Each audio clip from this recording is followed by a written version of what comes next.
ये कहानी है टाइलर रेक नाम के एक ऐसे खतरनाक स्पाई एजेंट की जो बाकी एजेंटों से बिल्कुल अलग है। दुनिया के सबसे खतरनाक शहरों में घुसकर हजारों दुश्मनों की बरसती गोलियों के बीच से लोगों को जिंदा निकाल लाना ही उसका काम है। सब लोग उसे एक चलता फिरता वन मैन आर्मी मानते हैं। आज तक उसका एक भी मिशन फेल नहीं हुआ, लेकिन इस बार उसे ऐसा मिशन मिलने वाला था जहाँ से जिंदा लौटना ही उसके लिए सबसे बड़ी चुनौती बनने वाली थी। तो कहानी की शुरुआत एक सुनसान इलाके से हुई, जहाँ हमें सबसे पहले टाइलर की बॉस निकोल दिखाई गई, जो टाइलर को उसकी जिंदगी का सबसे खतरनाक मिशन सौंपने आई थी। उसने बताया कि टाइलर को बांग्लादेश के ढाका शहर में जाकर एक इंडियन ड्रग लॉर्ड के बेटे ओबी को बचाना है, जिसे कुछ दिन पहले पुलिस की वर्दी में आए किडनैपर इंडिया से उठाकर बांग्लादेश ले गए थे। मिशन पूरा होने पर उसे मुंह मांगी कीमत मिलने वाली थी, इसलिए उसने बिना देर किए इस मिशन की खोजबीन शुरू की। जल्द ही उसे पता चल गया कि ओबी को बांग्लादेश के सबसे बड़े गैंगस्टर ने किडनैप किया है, जो उसके बाप से बदला लेना चाहता है। मिशन की डिटेल्स मिलते ही टाइलर बिना एक पल गवाए बांग्लादेश पहुंच गया। वो एक डीलर का आदमी बनकर सड़क किनारे बैठकर किडनैपर्स का इंतजार करने लगा। उससे थोड़ी दूरी पर एक दाढ़ी वाला आदमी भी टाइलर के इशारे का इंतजार कर रहा था। कुछ ही देर में टाइलर को कॉल आया। फोन पर बताया गया कि उसे सामने वाली लॉन्ड्री शॉप तक जाना है, लेकिन जैसे ही वो वहाँ पहुँचा तभी किसी ने पीछे से उसकी कमर पर पिस्टल तान दी। इसके तुरंत बाद एक वैन उसके सामने आकर रुक गई। किडनैपर्स ने उसे काला कपड़ा पहनाया और जबरदस्ती वैन में डालकर ले जाने लगे, लेकिन उन्हें नहीं पता था कि यह सब कुछ टाइलर के प्लान का हिस्सा है। कुछ ही समय बाद टाइलर को एक सुनसान बिल्डिंग में ले जाया गया, जहां पहुंचते ही किडनैपर्स ने फिरौती के लिए उसके सिर पर पिस्तौल तान दी, पर टाइलर ने एक भी बार पलक नहीं झपकाई। उसने कहा कि पहले उसे लड़के को जिंदा देखना है, तभी वह फिरौती देगा। जब उसने देखा कि ओबी पूरी तरह सुरक्षित है, तब उसने आसपास के गार्ड और जगह का अंदाजा लगाया। तभी टाइलर फिरौती देने को तैयार हो गया। जैसे ही वे लोग उसे बाहर ले जाने लगे, तभी दाढ़ी वाले आदमी ने हमला कर दिया। मौका पाते ही टाइलर ने दूसरे किडनैपर को भी मार गिराया। इसके बाद उसने अपने हाथों की रस्सी तोड़ दी। उस समय गार्ड्स को अभी तक एहसास नहीं था कि उनकी मौत का समय आ चुका है। अचानक दरवाजे पर जोरदार दस्तक हुई। जैसे ही किडनैपर दरवाजा खोलने के लिए आगे बढ़ा, तभी टाइलर ने बिना झिझक ट्रिगर दबा दिया। कमरे के अंदर घुसते ही वह हर एक किडनैपर पर टूट पड़ा। गोलियों की आवाज ने तुरंत बाहर तैनात गार्ड्स का ध्यान खींच लिया, लेकिन वे जैसे ही हथियार उठाने गए, बाहर छिपे दाढ़ी वाले आदमी ने एक एक करके सभी को गोली मारकर ढेर कर दिया। उधर दूसरी तरफ टाइलर ने घर के अंदर बचे हुए गुंडों का सफाया शुरू कर दिया, लेकिन कुछ ही देर में उसकी गोलियां खत्म हो गयी, जिससे उसे हाथापाई पर उतरना पड़ा। टाइलर थॉर का हथौड़ा तक उठा चुका था, इसलिए ये छोटे मोटे गुंडे उसके सामने बच्चे थे। उसने पलक झपकते ही कई सारे गुंडों को धूल चटा दी। तभी बाहर से एक गुंडा तलवार लेकर उस पर टूट पड़ा, लेकिन टाइलर ने टेबल पर रखा कप उठाकर सीधे उसकी छाती पर दे मारा और वो वहीं बेहोश होकर गिर पड़ा। जैसे ही दूसरा गुंडा उठने वाला था, टाइलर ने लात मारकर टेबल से उसका सिर फोड़ दिया। पीछे से एक और गुंडा बंदूक लेकर आया, लेकिन टाइलर के सामने वह भी टिक नहीं पाया। जैसे ही उसे लगा कि अब सब खत्म हो गया, तभी पीछे से बंदूक लोड होने की आवाज आई। उसने मुड़कर देखा तो एक छोटा बच्चा बंदूक पकड़कर लोड कर रहा था, पर टेलर ने उस पर हमला नहीं किया, क्योंकि उसके अपने खुद के कुछ उसूल थे। इसलिए उसने बच्चे से बंदूक छीन ली और तुरंत उसे दूर जाने को कहा। इसके बाद टाइलर ने फौरन ओबी की बंधी रस्सियां खोल दी और उसे अपने पीछे चलने को कहा। जल्द ही टाइलर प्लान के मुताबिक ओबी को लेकर वहां से निकलने लगा। दूसरी तरफ गैंगस्टर को टाइलर के बारे में सब पता चल गया। उसने तुरंत सेना को ऑर्डर दिया कि पूरे इलाके को सील कर दिया जाए। साफ था कि उसे टाइलर का अगला कदम पता था, लेकिन सालों से एक ही काम को कर रहा टाइलर इस सब का अंदाजा पहले ही लगा चुका था। उसने ओबी को एक सुनसान फैक्ट्री तक गाड़ी से पहुंचाया। फिर उसने खुद के लिए बुलेट प्रूफ जैकेट पहना और उस पर लगे उपकरणों से निकोल से कांटेक्ट किया। इसके बाद उसने ओबी को भी एक बुलेट प्रूफ जैकेट पहना दी। आखिर में उसने एक वीडियो रिकॉर्ड करके निकोल को भेज दी। तब उसने अगला प्लान शुरू किया। टाइलर ओबे को लेकर सीधे जंगल के किनारे बहने वाली नदी की तरफ बढ़ने लगा। निकोल की टीम पहले से ही शिप तैयार किए हुई थी, बस टाइलर को ओबे के साथ शिप तक पहुंचना था। लेकिन जल्द ही पूरे प्लान की धज्जियां उड़ने वाली थी। अचानक निकोल को कुछ गड़बड़ महसूस हुई। उसने टाइलर से थोड़ी देर रुकने को कहा। जब शिप में बैठे लोग टाइलर का इंतजार कर रहे थे, तभी अंदर से अचानक तेज अलार्म की आवाज गूंज उठी, जिससे माहौल एक पल में बदल गया। जैसे ही टाइलर के साथी नीचे उतरकर जांच करने पहुंचे, तभी एक नकाब पोश आदमी ने पीछे से हमला कर दिया और एक ही झटके में दोनों को मौत के घाट उतार दिया। बाहर निगरानी कर रहे दाढ़ी वाले को भी कुछ गड़बड़ लगी। उसने तुरंत स्नाइपर राइफल के स्कोप से अंदर की ओर देखा, लेकिन अगले ही पल नकाब पोश आदमी उस तक पहुंच गया और उसे भी मार दिया। अब उसका अगला निशाना टाइलर था। ठीक उसी पल पुलिस ने शिप को ट्रैक कर लिया। निकोल ने तुरंत ये खबर टाइलर तक पहुंचा दी। खबर मिलते ही टाइलर फौरन ओवे को लेकर वहां से भागने लगा। तभी नकाबपोश आदमी की नजर उस पर पड़ गई और उसने बिना देर किए अंधाधुंध गोलियां बरसानी शुरू कर दी। लेकिन जैसे ही टाइलर एक चट्टान के पीछे रुका, तभी नकाबपोश आदमी ने अपना नकाब हटा दिया और सच सामने आया कि नकाबपोश कोई और नहीं बल्कि ओबी के पिता का आदमी सायू था, जो बिना किसी को खबर दिए ओबी को बचाने आया था। सायू जोर से चिल्लाया कि ओबी तुरंत उसके पास आ जाए। आवाज सुनते ही ओबी उसे पहचान गया, लेकिन जैसे ही वह उसकी ओर बढ़ने वाला था, टाइलर ने उसे पकड़कर रोक लिया, क्योंकि इसके पीछे दो वजह थी। पहली ये कि ओबी अब उसके लिए एक कीमती इनाम था और दूसरी ये कि वह नहीं चाहता था कि जिसे वह मौत के मुंह से निकाल कर लाया था अब फिर से खतरे में पड़े। इसलिए टाइलर ने बिना देर किए एक ग्रेनेड फेंका, जिससे सायू की नजर कुछ पल के लिए धुंधली पड़ गई। इसी मौके का फायदा उठाकर वह ओबे को लेकर भागा और उसी फैक्ट्री के पास पहुंच गया। वहां से उन्होंने तुरंत कार उठाई और बिना देर किए तेज रफ्तार में भागने लगे। लेकिन कुछ ही दूरी पर सामने अचानक दो पुलिस गाड़ियां आकर रास्ता रोककर खड़ी हो गईं। टाइलर ने तुरंत गाड़ी रिवर्स की, तेजी से पीछे हटते हुए उसे घुमाया और दूसरी दिशा में मोड़ दी। इसी दौरान सायू भी उनका पीछा करते हुए वहां पहुंच गया। टाइलर को देखते ही उसने एक पुलिस गाड़ी छीन ली और उनका पीछा शुरू कर दिया। तभी मौका देखकर ओबी कार से उतरकर सायू के पास जाने की कोशिश करने लगा, लेकिन टाइलर ने उसे रोकते हुए बताया कि उसके पिता ने उसे बचाने के लिए पैसे दिए हैं और अब उनके ही आदमी का अचानक सामने आना किसी गड़बड़ की ओर इशारा कर रहा है। उसे शक हुआ कि शायद उसके पिता ने ही उसे धोखा दे दिया है और यहाँ तक पुलिस भी किडनैपर्स के साथ मिली हुई है। इसलिए टाइलर ने निकोल के बताए रास्ते पर गाड़ी मोड़ दी और वहाँ से निकलने की कोशिश करने लगा, लेकिन पीछा कर रही पुलिस गाड़ियाँ लगातार बढ़ती जा रही थी और वे बार बार उसकी गाड़ी को टक्कर मार रही थी। इसी बीच सायू ने पुलिस पर ही गोलियां चलानी शुरू कर दी और एक एक करके पीछा कर रही गाड़ियों को रोक दिया। लेकिन टाइलर के लिए हालात और भी खराब हो गए, क्योंकि आगे का रास्ता पहले से ही पुलिस ने ब्लॉक कर रखा था। अब वह चारों तरफ से घिर चुका था। आखिरकार उसने गाड़ी रिवर्स में डाली और पीछे खड़ी सायू की गाड़ी से भड़का दी। अचानक हुई टक्कर से सायू अपना कंट्रोल खो बैठा। दूसरी तरफ वहाँ पहुँचे बाकी पुलिस वालों ने उसे नजरअंदाज कर दिया और सीधे टाइलर को ढूंढने निकल गए। इस वक्त वे एक छोटे से इलाके में थे, जहाँ चारों तरफ तंग गलियां फैली हुई थी। इसलिए कुछ ही पलों में टाइलर और ओबी नजरों से ओझल हो गए। भागते भागते अचानक टाइलर एक पुलिस वाले के सामने आ गया। पुलिस वाला कुछ समझ पाता उससे पहले ही टाइलर ने उसकी गर्दन पर वार किया और उसे वहीं खत्म कर दिया। इसके बाद उसने ओबे को अपने पीछे कर लिया, लेकिन जैसे ही वे आगे बढ़े तभी अचानक कई पुलिस वाले उसके सामने आ गए, लेकिन वे सभी टाइलर को रोक पाए इतनी उनमें दम नहीं थी। टाइलर ने एक साथ सभी को ढेर कर दिया, लेकिन एक पुलिस वाला मौका देखकर तुरंत ओबे की तरफ दौड़ पड़ा। ओबे यह देखकर भागने लगा, तभी सामने से एक और पुलिस वाला आ गया। वह तेजी से मुड़कर पास के एक घर में घुस गया और पीछे के दरवाजे से बाहर निकल गया। उसके पीछे पीछे पुलिस वाला भी भागता हुआ बाहर आया, लेकिन बाहर निकलते ही टाइलर ने उसे गोली मारकर खत्म कर दिया। इसके बाद टाइलर ओवे को लेकर वहाँ से निकलने लगा, लेकिन तभी चार और पुलिस वाले सामने आ गए। टाइलर ने कवर लेते हुए उन सबको भी मार गिराया। तभी उसने नीचे की ओर देखा और उसे समझ आ गया कि पुलिस ने उन्हें चोरों ओर से घेर लिया है। ये देखकर वह तुरंत ओवे को लेकर छत की तरफ भागा, लेकिन ऊपर पहुँचते ही उसने देखा कि आसमान में हेलीकॉप्टर भी नजर रख रहे हैं। इसलिए दोनों तुरंत वापस नीचे उतरने लगे, लेकिन जैसे ही वे दूसरी मंजिल पर पहुंचे तभी वहां अचानक सायू फिर से सामने आ गया, जिससे दोनों के बीच जबरदस्त भिड़ंत हो गई और लड़ते लड़ते दोनों ऊपर से नीचे गिर पड़े। उठते ही दोनों दोबारा एक दूसरे से भिड़ गए। आसपास खड़े लोग इस लड़ाई को ऐसे देख रहे थे जैसे यह उनके लिए कोई नई बात न हो। इसी बीच टाइलर धीरे धीरे सायू पर हावी होने लगा, लेकिन तभी अचानक एक कार आ गई।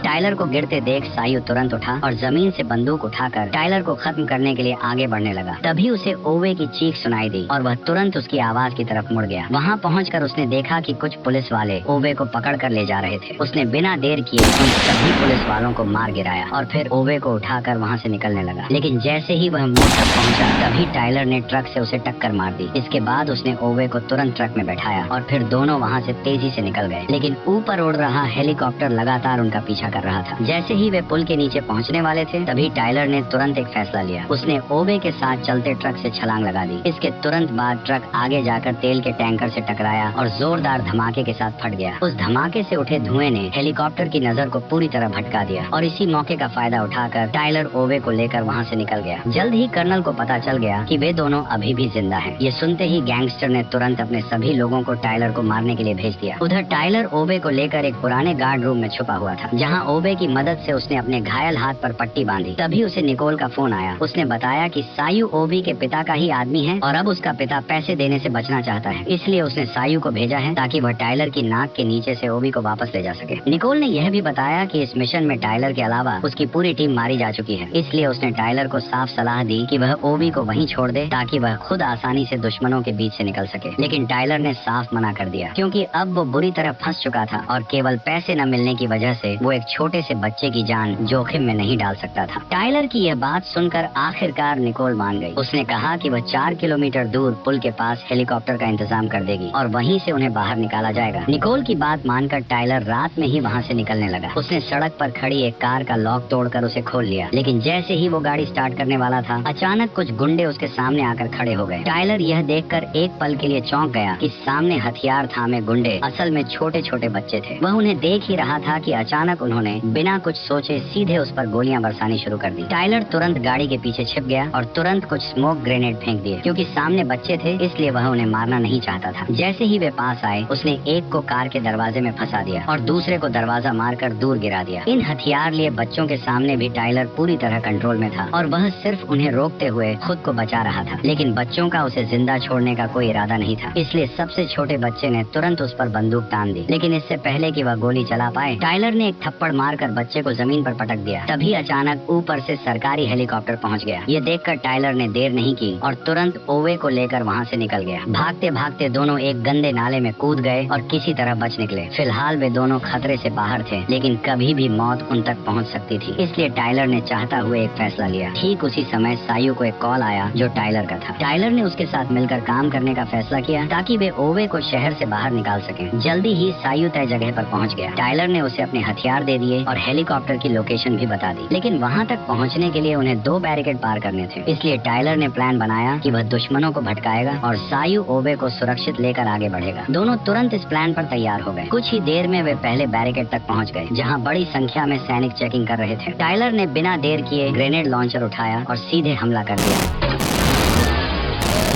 हमले की वजह से सैनिकों का ध्यान टाइलर पर चला गया, जिससे दोनों तरफ से जबरदस्त लड़ाई शुरू हो गई। इसी मौके का फायदा उठाकर सायु गाड़ी लेकर तेज रफ्तार में बैरिकेड पार कर गया। लेकिन टाइलर अभी वहां से निकल भी नहीं पाया था कि तभी नीचे खड़े सैनिकों ने रॉकेट लॉन्चर तैयार कर लिया।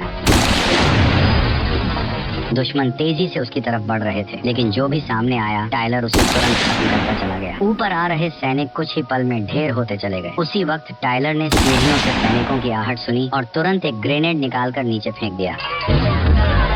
उधर सायु ओवे को लेकर दूसरे बैरिकेड तक पहुंच चुका था, लेकिन सामने भारी भीड़ और ट्रैफिक देखकर साफ था कि गाड़ी लेकर निकलना नामुमकिन है। इसलिए उसने गाड़ी छोड़कर भीड़ के बीच से निकलने का फैसला किया। वह धीरे धीरे लोगों के बीच चलते हुए आगे बढ़ने लगा, लेकिन बीच रास्ते में एक दाढ़ी वाले सैनिक की नजर उस पर पड़ गई। वह उसे पीछे से आवाज देता रहा, लेकिन सायु ने ऐसे दिखाया जैसे उसने कुछ सुना ही नहीं हो और वह लगातार आगे बढ़ता गया। जैसे ही वो भीड़ वाले इलाके से थोड़ा बाहर निकला, तभी उसने पीछे मुड़कर हालात का अंदाजा लिया, क्योंकि अब पकड़े जाने पर भी निकलने का मौका था। उसने तुरंत सैनिकों की पोजीशन पर नजर दौड़ाई और दिमाग में हमला करने का पूरा प्लान बना लिया। जैसे ही ओबी ने अपने सिर से टोपी हटाई, तभी अचानक सायु ने बंदूक निकालकर सैनिकों पर हमला बोल दिया। गोलियों की आवाज से चारों तरफ अफरा तफरी मच गई और सायु ओबे के साथ कार के पीछे छुप गया। सैनिक तेजी से दोनों की तरफ बढ़ने लगे। तभी सायु बाहर आया और सैनिकों को आगे बढ़ने से रोकने लगा। उसने एक एक करके कई सारे सैनिकों को मार गिराया। फिर उसने एक ग्रेनेड निकाला और सही मौके देखकर सैनिकों की ओर फेंक दिया।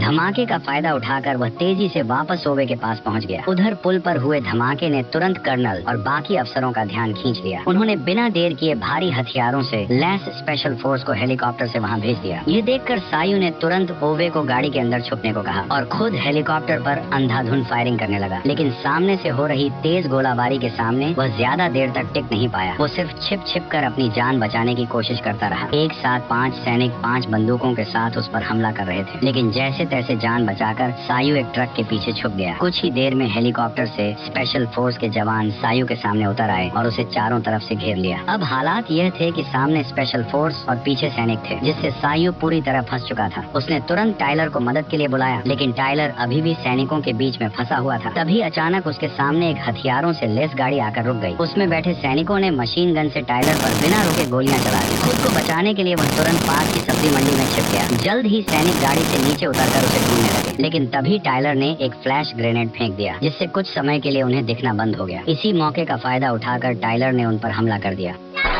बाहर निकलते ही टाइलर ने मशीन गन पकड़े सैनिक को मार गिराया, फिर 2 ग्रेनेड गाड़ी के अंदर डालकर वहाँ से दूर निकल गया।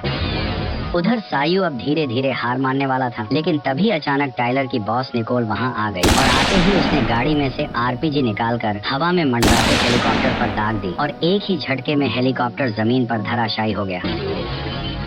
ठीक उसी पल टाइलर दूसरे बैरिकेड तक पहुंच गया, जहां उसने एक एक करके पुल पर खड़े सैनिकों को सटीक निशाने से मार गिराया। जल्द ही टाइलर को ओवे की पोजीशन का पता चल गया, इसलिए वो पुल के किनारे से आगे बढ़ते हुए आसपास बचे हुए सैनिकों को मारने लगा। जबकि सायु पुल के बीच में फंसा हुआ था, उसके पास अब सिर्फ एक पिस्तौल बची थी। फिर भी वह जैसे तैसे कई सारे सैनिकों को ओवे के पास पहुँचने से रोकता रहा, लेकिन अगले ही पल एक स्नाइपर की गोली सीधे उसके सिर में जा लगी।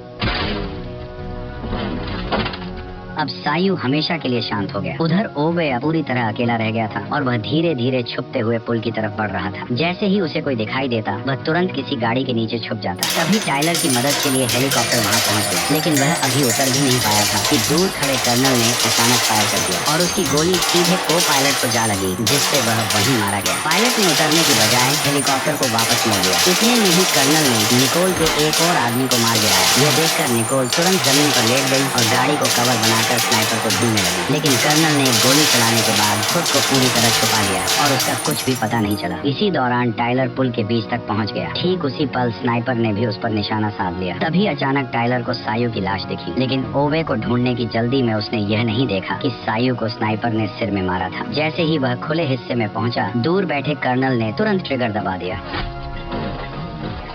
गोली लगते ही टाइलर वहीं गिर पड़ा। अब कर्नल उसे खत्म करने के लिए दूसरी गोली चलाने ही वाला था कि तभी अचानक ओवे दौड़ता हुआ आया और टाइलर के सामने खड़ा हो गया। टाइलर को खून से लथपथ देखकर ओवे की आंखों से आंसू निकल आए, क्योंकि उसके लिए टाइलर सिर्फ एक बॉडीगार्ड नहीं था, बल्कि एक पिता जैसा बन चुका था। अब वही उसका एकमात्र सहारा था। लेकिन टाइलर जानता था कि यह वक्त भावनाओं में बहने का नहीं है, इसलिए उसने दर्द सहते हुए ओवे से कहा कि वह पूरी ताकत लगाकर पुल के उस पार भाग जाए। इस दौरान कर्नल अभी भी मौके की तलाश में घात लगाए बैठा था, लेकिन तभी निकोल ने कर्नल की लोकेशन पकड़ ली। उधर टाइलर ने अपनी बची हुई ताकत जुटाकर तुरंत खड़ा हो गया, ताकि ओवे को भागने का मौका मिल सके। वह अपनी जान की बाजी लगाकर पीछे से आते सैनिकों को रोकने लगा। ठीक उसी समय पर ओवे सही सलामत निकोल के पास पहुंच गया। जब ऐसा लगा कि अब सब ठीक हो गया है, तभी उसे फिर से गोली लग गई। लेकिन इस बार जिसने गोली चलाई उसे देखकर सब हैरान रह गए, क्योंकि वह कोई और नहीं बल्कि वही घुंघराले बालों वाला लड़का था जिसे टाइलर ने जिंदा छोड़ दिया था। गुस्से में निकोल ने बच्चे पर जवाबी हमला कर दिया, जिससे वह भाग निकला। उधर टाइलर लड़खड़ाते हुए पुल के किनारे तक पहुंचा। उसके घाव अब जानलेवा बन चुके थे और उसकी ताकत धीरे धीरे खत्म होने लगी थी। उसे सब कुछ धुंधला धुंधला दिखने लगा। तभी अचानक उसे अपने मरे हुए बेटे की झलक दिखाई दी, जिसे वो एक मिशन के दौरान बचा नहीं पाया था। उसकी यह हालत देखकर ओवे रुक नहीं सका, लेकिन इससे पहले कि वह टाइलर तक पहुंच पाता, तभी वो सीधे नदी में जा गिरा। 8 महीने बाद टाइलर की बॉस निकोल अकेले ही गैंगस्टर के इलाके में घुस गई और मौका देखकर जैसे ही आसिफ बाथरूम आया, उसने तुरंत उसका गेम बजा दिया। फिल्म की कहानी का अंत हो जाता है।